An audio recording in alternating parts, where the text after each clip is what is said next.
La riforma di medicina è legge, la Camera infatti ha approvato l'abolizione del test d'ingresso ad una delle facoltà più ambite.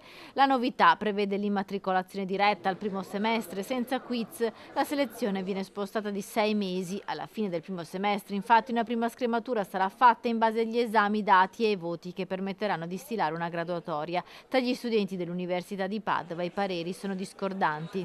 È una buona scelta comunque, dare la possibilità a tutti di entrare e poi capire chi può farcela e chi no. Sono un po' combattuto in realtà, nel senso che secondo me è stato fatto apposta per via del bisogno di medici in Italia. Cioè quello lì penso sia l'obiettivo principale. Tu cosa studi? Io economia. Cosa ne pensi di medicina e dell'eliminazione del numero chiuso? Beh, penso che sia una buona cosa il fatto di aprire a più persone la possibilità di poter entrare a far parte di medicina. Il test d'ingresso secondo me può essere abbastanza utile, quindi non lo so, nel senso magari aumentare i posti che accettano, forse quello. Causerà tanto caos all'università, ci saranno troppe persone nel primo semestre. Ad essere contrari soprattutto gli iscritti a medicina. Ho sentito che tu dopo che finisci il primo semestre ti fanno poi scegliere altri corsi se non arrivi la media.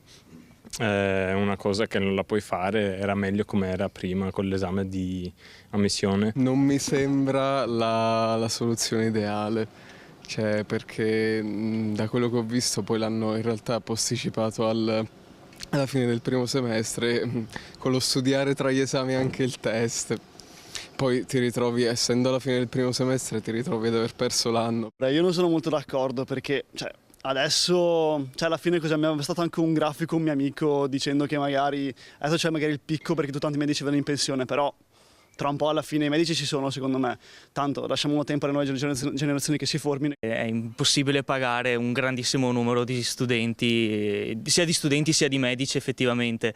Però è un po' troppo chiuso perché il sistema sanitario ha bisogno di più medici, è evidente, ma avrebbe anche bisogno di più fondi. Sprechi un anno universitario, perché se tu non avessi passato l'esame, come negli anni passati, tu puoi iscriverti a un altro corso di laurea. Adesso non sarà più così. La riforma riguarda solo gli atenei statali e solo gli studenti che hanno superato un dato numero di esami potranno accedere al secondo anno.